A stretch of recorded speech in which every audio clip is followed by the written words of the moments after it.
today? Pretty good? I'm good. And seeing as we're now on the 4th of July, or quickly approaching, I thought I'd lead off with some thoughts on America's founding principles for us this morning. The United States was the first nation established on the premise that government exists to protect our God-given, unalienable rights. I'll have more to say about that in just a couple weeks. You know, it was a revolutionary idea. We shouldn't forget that as we talk about these complex foreign policy issues. The idea of government for the people, by the people was and remains important and was unique. We're always striving for a more perfect union. We don't get it right every day, but we try to improve, and we use our unmatched power to protect rights at home and abroad. Happy early 4th of July to you all and to your families. Now turning to the substance of my remarks today. And I want to talk about one of the world's most unfree countries. Yesterday, the Chinese Communist Party implemented its draconian national security law on Hong Kong in violation of commitments that it made to the Hong Kong people and to the United Kingdom, in a UN-registered treaty, and in contravention of Hong Kongers' human rights and fundamental freedoms. Free Hong Kong was one of the world's most stable, prosperous, and dynamic cities. Now it will be just another communist-run city where its people will be subject to the party elite's whims. It's sad. Indeed, this is already happening. Security forces are already rounding up Hong Kongers for daring to speak and think freely. The rule of law has been eviscerated. And as always, the Chinese Communist Party fears its own people more than anything else. The United States is deeply concerned about the law's sweeping provisions and the safety of everyone living in the territory, including Americans. Article 38 of the new law also purports to apply to offenses committed outside of Hong Kong by non-residents of Hong Kong, and this likely includes Americans. This is outrageous and an affront to all nations. On Friday, we implemented visa restrictions on those responsible for the Hong Kong crackdown. On Monday, we announced that we would end defense equipment and dual-use technology exports of U.S. origin going to the territory. We will continue to implement President Trump's directive to end Hong Kong's special status. Other federal agencies are involved as well. I applaud FCC Chairman Ajit Pai's for designating Huawei and ZTE as national security risks. We're also continuing to take action to build on President Trump's signing of the Uyghur Human Rights Policy Act.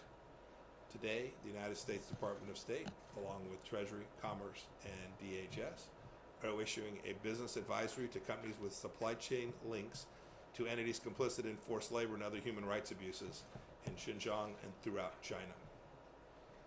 CEOs should read this notice closely and be aware of the reputational, economic, and legal risks of supporting such assaults on human dignity. I want to call attention to recent credible and deeply disturbing new reports that the Chinese Communist Party is imposing forced sterilization and abortions on Uyghurs and other minorities in Western China. This shocking news is, sadly, consistent with the CCP's decades-long callous disregard for the sanctity of human life. I call on all nations, women's advocates, religious groups, and human rights organizations to stand up for the Chinese people's basic human dignity. Look, the Chinese Communist Party's brutality affects the rest of the world too. We welcome India's ban on certain mobile apps that can serve as appendages of the CCP's surveillance state. India's Clean App approach will boost India's sovereignty. It will also boost India's integrity and national security, as the Indian government itself has stated. Today, Canada's National Day celebrations are dimmed by the CCP's recent decision to bring trumped-up espionage charges against Michael Korvig and Michael Spavor. The CCP's propagandists have implied that these two Canadian citizens are hostages held in retaliation for Canada's lawful arrest of Huawei's executive. She is charged by the Department of Justice with bank fraud, wire fraud, and conspiracy to commit bank and wire fraud. I commend the Canadian government for standing firm and backing their independent legal system. Hostage-taking for political gains puts China in league with the Irans and Venezuelas of the world. The two Mikes need to come home now. In the Middle East, at the Forced Brussels Conference on Syria yesterday, the United States announced almost $700 million in humanitarian assistance to support Syrians inside the country and displaced abroad, bringing our total funding to just over $11.3 billion since the conflict began more than 9 years ago. In Iraq, I want to commend the government there for bringing all armed groups under its control, including those firing rockets at Iraqi government facilities. The presence of these lawless actors remains the single biggest obstacle to additional assistance or economic investment for the country. For the world to help Iraq, Iraq must first help itself. Baghdad's actions are a step in the right direction, and we applaud them. I want to note 3 brutal honor killings that have taken place in Iran. 14-year-old Romina Ashrafi, 19-year-old Fatima Barhi, and 22-year-old Rahane Amri. 2 were beheaded and 1 was beaten to death with an iron bar at the hands of relatives. For 40 years, corrupt Iranian leaders have condoned murder, dehumanized women, and ignored cries for justice. When will they stop this unspeakable, wicked assault on human dignity? Staying on Iran, as many of you saw yesterday, I spoke to the UN Security Council, urging them to retain the 13-year-old arms embargo on Iran. These restrictions, as a result of the failed JCPOA, are set to expire in October. If Iran is allowed to buy weapons from the likes of China and Russia, more civilians in the Middle East will die at the hands of the regime and its proxies. It's that straightforward. Tehran will become an arms dealer for the Maduros and Assads of the world. Sworn enemies of Israel, like Hamas and Hezbollah, will be better armed. European nations will be put at risk. Our team has put together a short video that explains why this is so important. I'd like to show it to you now.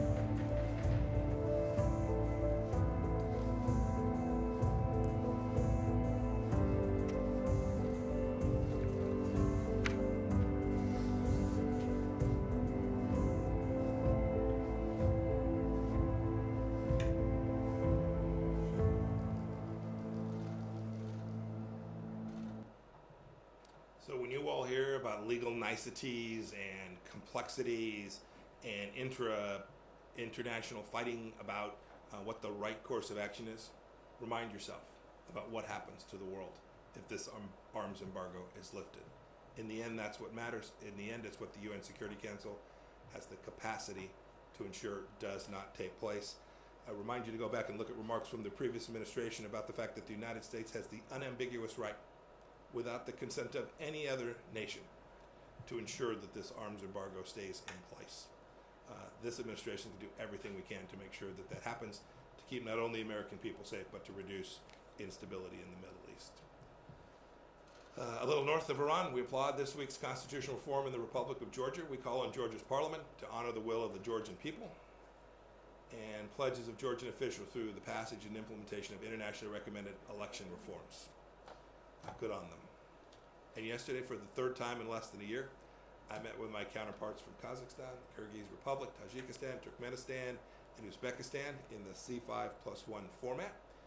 We share many goals, including peace in Afghanistan, strengthening regional trade, energy and security ties, and building resilient economies for each of those countries. As a sign of America's focus on building genuine partnerships, our Development Finance Corporation CEO, Adam Bowler, is today accompanying Ambassador Khalilzad on a trip to the region to scout out investment opportunities where American businesses can be successful and help these countries be sovereign and independent as well. Congratulations are in order for the Democratic Republic of Congo.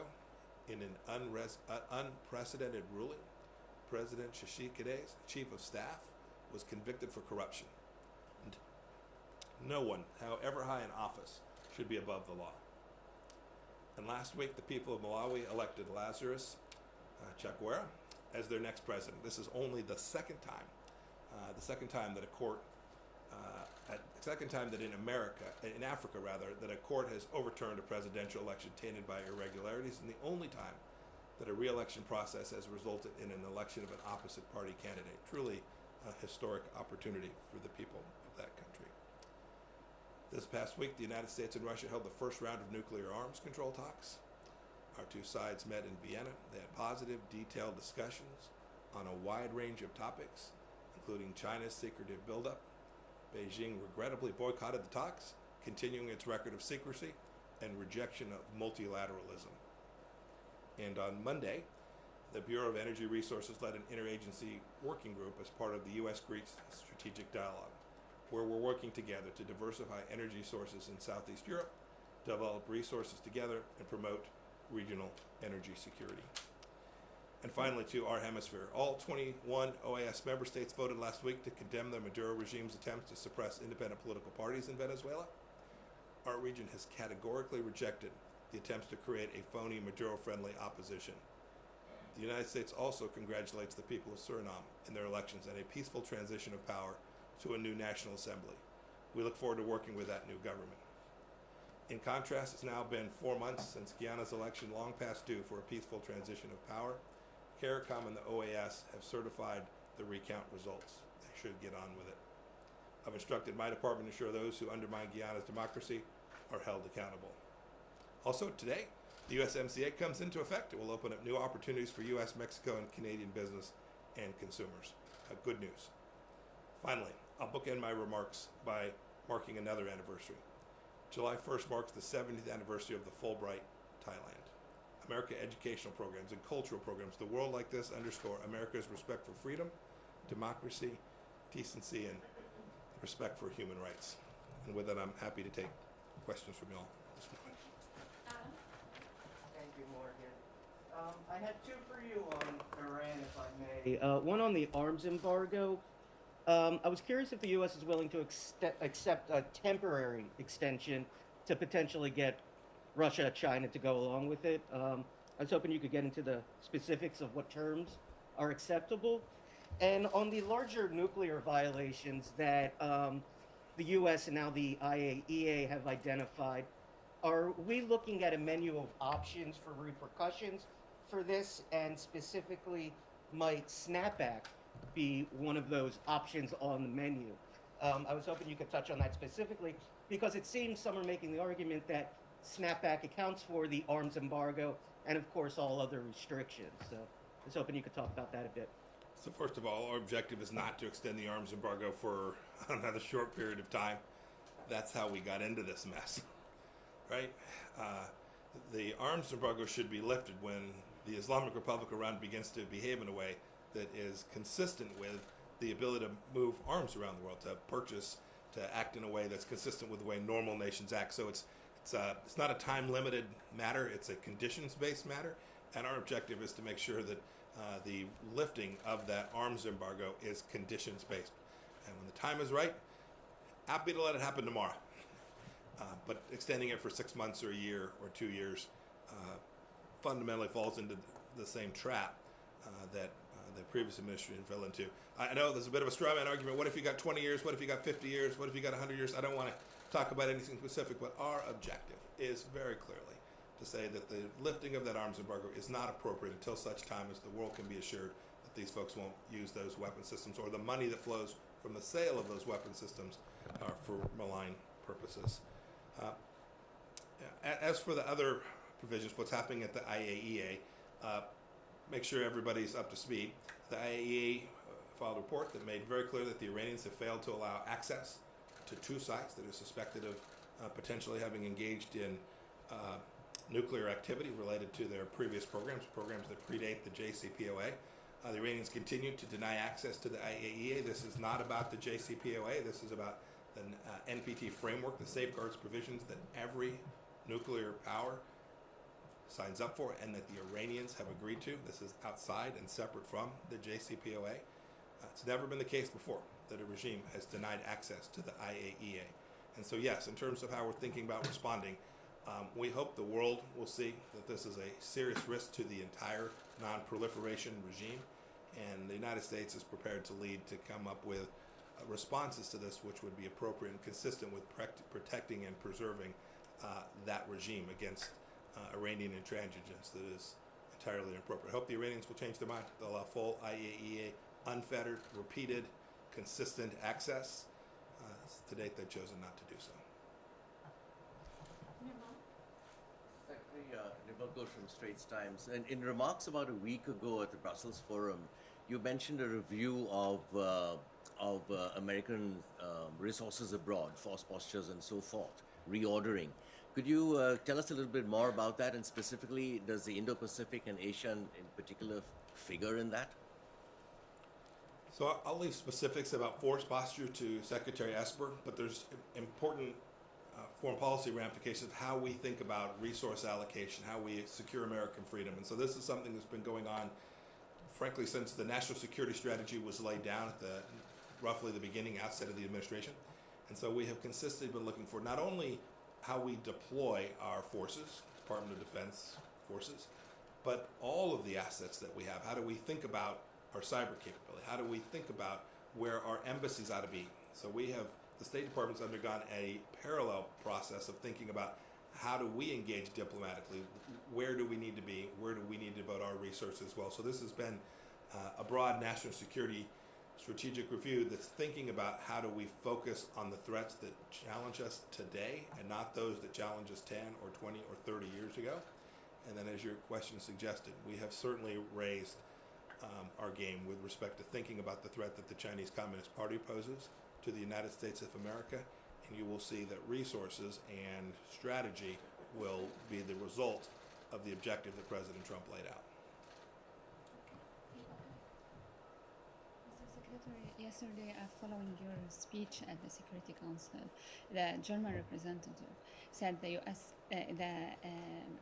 has no standing in this meeting to invoke UN sanctions, and by doing so, you will be violating the international law. How do you comment on that?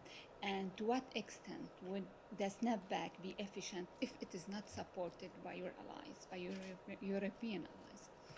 So two things. That I don't want to get into the legal analysis that you're suggesting. We have the full authority to go exercise that right. As a participant in UN Security Council Resolution 2231, we are highly confident that we have the right to exercise that. It is not our first objective.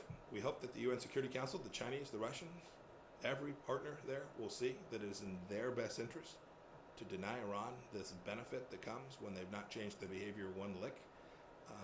So we're hopeful that we'll be able to do this without having to go through a complex, difficult process at the UN. So that's certainly our objective. And we think we'll prevail. We think as we get closer, the world will see. If you're a citizen living in Brussels or you're someone in Athens, do you really want the Iranian regime to have Chinese fighter planes? I don't think so. I think the government of Greece will conclude the same thing. If you're sitting in Finland and you're trying to sort your way through about whether it's a good idea for the Russians to be able to have another partner who they sell weapons to, I think each nation will conclude this is a bad idea. They will regret that the JCPOA allowed this to expire, and they'll join us in this. It is certainly a full-fledged diplomatic effort that we're engaged in to convince the world that this is the right outcome, not just for the United States, but go talk to our partners in Saudi Arabia or the Emirates and Kuwait. They know too that if Iran is allowed to become an arms merchant again, instability in the Middle East will flow. John. Thanks. Mr. Secretary, Yes, sir. On this bounty issue, you had some conversations with senior Russian officials after your aides were told about evidence of the Russian bounties. Did you use those opportunities to tell Moscow not to endanger U.S. troops in that manner? So let's back up. A lot of what you said suggests knowledge that I don't think you actually have. I don't want to comment on the intelligence. The CIA has put out a statement. The DNI has put out a statement. But I can tell you the intelligence community handled this incredibly well.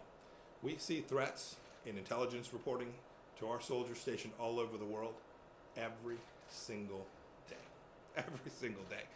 And so I can assure you that whatever reporting it is that you're referring to, that we responded in precisely the correct way with respect to making sure that our forces were postured appropriately, that they were aware of the level of the threat, the credibility of the threat, and that we were there. Second, the fact that the Russians are engaged in Afghanistan in a way that's adverse to the United States is nothing new. by the way. Some members of Congress are out there today suggesting that they are shocked and appalled by this. They saw the same intelligence that we saw. So it would be interesting to ask them what they did when they saw whatever intelligence is that they are referring to. They would have had access to this information as well. Not just the intelligence committees, by the way, even more broadly than that. We took this seriously. We handle it appropriately. The Russians have been selling small arms that have put Americans at risk there for 10 years. We've objected to it. To your point, when I meet with my Russian counterparts, I talk with them about this each time. Stop this. We think we have a not perfect, but somewhat overlapping objective in Afghanistan. It's on their doorstep. We know they were routed in Afghanistan, right? So they have an objective there too, to reduce the risk of terrorism there. So yes, maybe not every time, but with great frequency, when I speak to my Russian counterparts, we talk about Afghanistan. We talk about the fact that we don't want them engaged in this, but it's just so everybody can be level set. Money flowing to Afghanistan to support the Taliban has been going on since we went to Afghanistan, now almost 2 decades ago. It's not just the Russians. Indeed, probably not the majority of the Russians. Money's flowed from lots of places, from Iran. Even today, the Iranians continue to undermine what we're trying to accomplish in terms of peace and reconciliation in Afghanistan. It's incredibly important that you take in context how it is this reporting is developed and how it is the United States has responded to this. We do everything we can, and this president has been vicious in securing American freedom and protecting American soldiers. Last point, there's some suggested somehow that there was an appropriate response taken because this was Russia. If you have 20 minutes, I will read to you what this administration has done with respect to Russia, but instead I'll just provide it to you for the record. But it starts with a $700 billion allocation of resources to the Department of Defense. It continues with withdrawal from the INF, something the Russians remain unhappy about. What we've done in Syria to push back against them, including against the Wagner Group. This administration has taken seriously the threat from Russia. I only wish we had not had so much to clean up from the previous administration's work to allow Russia to get on the ground in Syria, make enormous gains, interfere in elections in the United States of America under the previous administration's watch. We've had a lot to clean up, and President Trump has been serious about responding to this in a way that protects America, keeps Americans safe, and every day working diligently to make sure that we keep our soldiers safe wherever any threat, whether that's from Russia or otherwise presents itself. Mr. Secretary, the U.S. has viewed Russia as a bad actor, but wouldn't the bounties be an escalation? Wouldn't the bounties be an escalation? Go ahead. Yes. Thank you, Morgan. Thank you, Mr. Secretary. My question is, you just mentioned about the report written by Dr. Adrian Zenz regarding the forced sterilization and abortion of the Uyghur population, thereby China assimilating the Uyghur people. In the report, actually, Dr.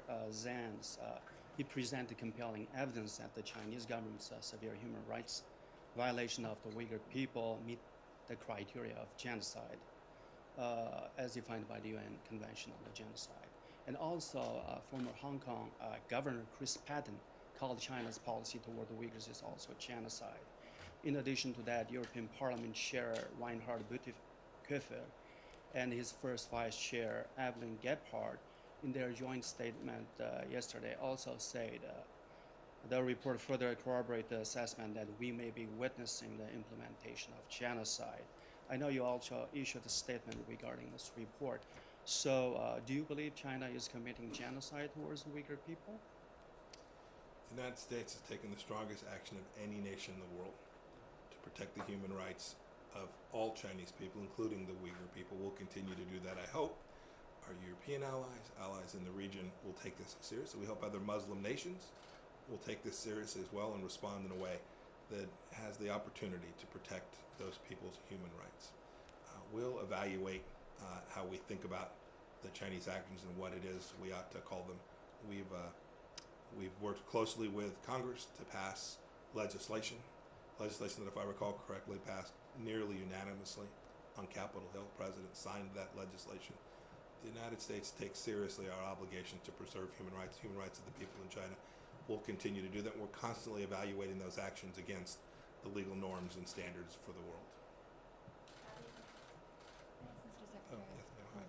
Hi. Given all that you just laid out about the threat from Russia, is now the time to be bringing Russia back into the G7? And if I may, on Hong Kong, obviously China has passed the national security law, and the punitive measures that have been taken so far don't appear to have prevented them from taking these actions. So how far is the U.S. willing to go, and are you willing to take the mandatory actions laid out, or mandatory sanctions laid out in the Hong Kong Economy Act? Well, if they're mandatory, we'll do it. We always comply with the law here at the State Department, right? That's what we do. And so we will absolutely implement those laws, both consistent with the letter and the spirit of what those statutes require. So we will certainly do that. And there is more work to do for sure. But in the end, General Secretary Xi gets to make the decision about whether he wants to move his nation closer to something that is disconnected from the world in the most fundamental ways. They talk about, when I was in Honolulu, they talk about wanting to be good stewards, international players that comply with multilateral obligations. But when you're violating citizens' most fundamental freedoms, we should look to your actions, not to your words. And so that's what we will continue to do. We'll continue to do all the things that we can. And importantly, we will continue to build out a global coalition that understands the challenge that the Chinese Communist Party threat places on freedom-loving peoples all across the world. This isn't a U.S.-China challenge. This is a challenge that is between freedom and authoritarianism. And so long as we keep that foremost in our minds, I'm confident that the freedom-loving peoples of the world will prevail. With respect to Russia and the G7, when they were in this, they were causing problems. They're out of it, and they still continue to present risk to us. We need to talk to the Russians. And so the president gets to decide if he wants them to come to summits or not. That's his decision. I'll certainly leave that to him. But I do believe it is absolutely important that we have more frequent engagement with the Russians. You saw we had 2 days in Vienna last week to talk about really critical strategic dialogue about nuclear weapon systems proliferating around the world. I think it is wholly important and appropriate for the United States to continue to have dialogue with the Russians to convince them to change some of the activities that are inconsistent with what it is the United States needs to do to preserve security and freedom for its own people. Kylie? Hi, Mr. Secretary. Kylie, good morning. I understand you don't want to get into the specifics of this intelligence, but now that it has been... No, it's not that I don't want to. I won't. Because I'm not going to further jeopardize intelligence capabilities. I'm not going to put at risk the young men and women of Afghanistan in the same way that some news organizations have done. I just simply won't engage in that, Kylie. It's inappropriate, it is dangerous, and you ought not be part of that. As a former CIA director and soldier, however, do you feel that the president should have been told about the Russian bounty being offered to the Taliban to kill U.S. troops, even if that was not fully verified intelligence? You have 6 things in your question there that are just, I'm not going to go there. You've got assumptions about things that just don't reflect what it is that we've actually seen and done. With respect to this idea, this administration has been good. And when I was CIA director, I was directly involved in this and making sure that the president had the relevant information he needed to make important strategic decisions. You should know that threats, I'll give you an example of threats to our embassy. Every morning I get a briefing. It's the first or second thing I do every day about challenges that we have, threats to our embassy. I don't share that with the president every day. These are Americans. These are State Department diplomats who are at risk. What we do is we do the hard work. We put our team on the ground. We make sure we have the security posture right. If necessary, I call my counterpart at the Department of Defense and make sure that his forces are properly positioned. If the threat is a verifiable enough and of a sufficient threat, we do this every day. We make those judgments. That's my responsibility to do that, to do it well. When the threat is sufficiently serious, the scale of the threat is of such importance that there's an action that I think that the president needs to be aware of, and the information that I've seen is sufficiently credible, then we make sure that the president is aware of that. The president has been consistently aware of the challenges that Russia presents to us.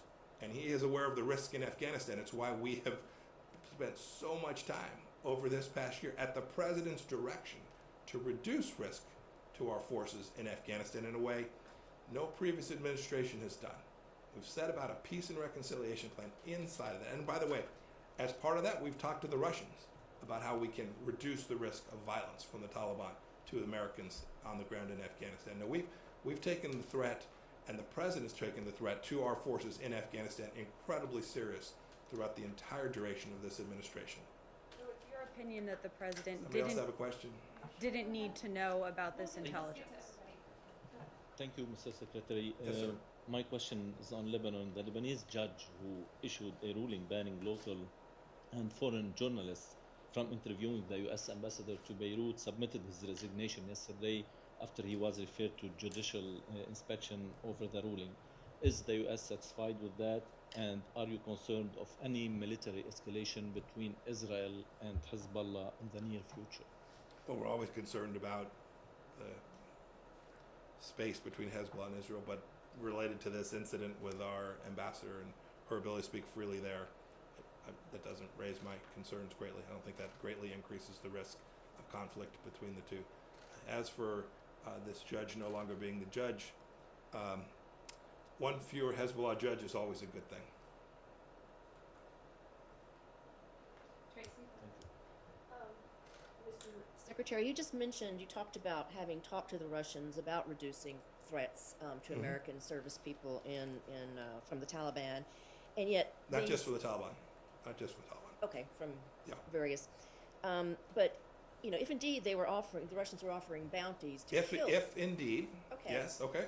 You know, we I'm just you all are going places that I'm not going to go, because we have work that is important to keep our soldiers safe, and I'm not going to allow you to lay down questions with facts that are asserted and say, oh, he didn't refute what I said in my question, therefore it must be true. I'm not going to go down that path with you. Okay, but this would seem a major escalation, and you've talked about Iran. Anytime Iran would attack American troops through their proxies, there would be consequences to pay. And so I'm just wondering if that same kind of warning should not be given to the Russians. I can absolutely assure you that when we see serious, credible threats from the Russians, whether there's our Russians engaged in threatening activity in Ukraine, Russians engaged in threatening activity in Syria, Russian threatening activity, they're now in Libya, their actions in Venezuela, the list is long. When we see credible information that suggests that the Russians are putting American lives at risk, we're responding in a way that is serious. And you said, do we warn them? Do we talk to them? I think the answer is, of course we do. Okay, Rich? Thanks, Secretary. Hi. On Hong Kong, in your opening remarks, you called it now, after the security law was imposed, just another city subjected to the CCP's whims. Is Hong Kong lost, and how far is this administration willing to go to try to prevent that, or to try to bring a situation back to where it once was? Well, whether it's lost or not is entirely dependent upon the decisions that General Secretary Xi makes.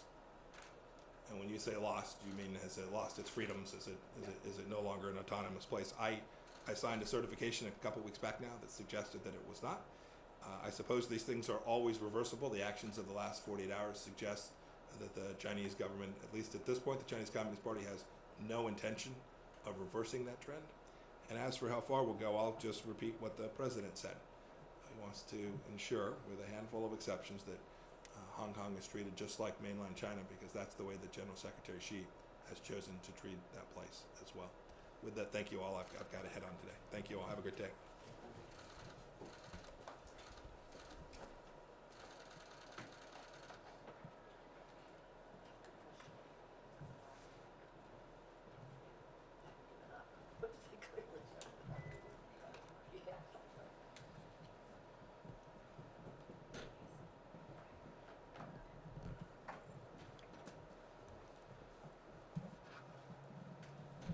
Hi, Kylie. Hi. How are you? Good. How are you? Good.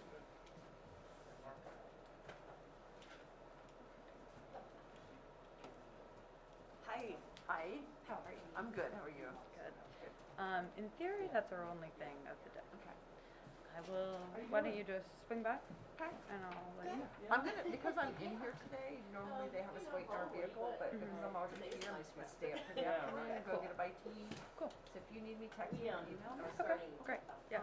Thank you. You Okay, too. you're welcome. Sorry when you called the other day, I didn't know who you were, but like we get a lot of random calls there, No, I get it. and I just like I'm skeptical sometimes. So I get it. So and I no, wasn't sure that was if he no. was in the booth or not. Yeah, and- yeah. So that was Yeah. nothing new. Okay, thanks. Yeah, she's off this week. Yeah. Actually, she's back today, but working remote. Yeah. So. Okay. All right. Thank you. Later. Bye.